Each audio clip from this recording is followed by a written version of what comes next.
that there is a problem of contested legitimacy in the country. There's no question about that. Saying that there's a question of contested legitimacy is not the same as talking about illegitimacy. It's not the same. It is that without even going to the question of legitimacy or illegitimacy, there is an objective truth.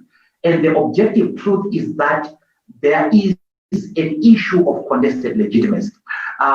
The issue relating to the election of 2018 was taken to the court, the Constitutional Court. In my respectful view, it shouldn't have gone there. If people wanted to have a political solution to it, it was a political issue which needed a political solution. And legalizing it, getting it to the legal forum was a mistake, which I told my friends, Nelson Chamisa and other people, that first of all, if we take this matter to court, we must have sufficient material to challenge it. We didn't have that. And the risk is that if a court made a pronouncement, then that will be the end of the matter as far as the legal and the constitutional issues are concerned.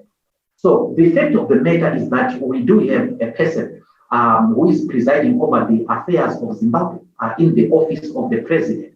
He exists, he is there. Whether I agree with him, whether I agree with his election is of no moment at all. What is important is that we must deal once and for all with the problems of contested legitimacy. How we deal with this problem is to make sure that we have electoral reforms that guarantee the secrets of the vote, the security of the vote, the security of the voter. Elections that enfranchise the majority of the people of Zimbabwe. We have 4 million people living outside Zimbabwe in the diaspora, and these people are not allowed to vote. They must be allowed to vote. So for me, the Zimbabweans must look forward. They must deal with the issues that are affecting this country. One of them is the issue of contested legitimacy. It must be put to rest by a concrete electoral reforms that must be done.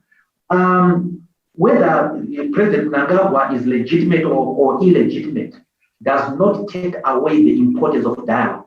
The dialogue must always be there where there are national issues. And I just enumerated to you the national issues that are there. Corruption, human rights abuses, governance, the economy, and extreme poverty. And the polarization of our society, it exists. So a crisis does exist, which needs solution.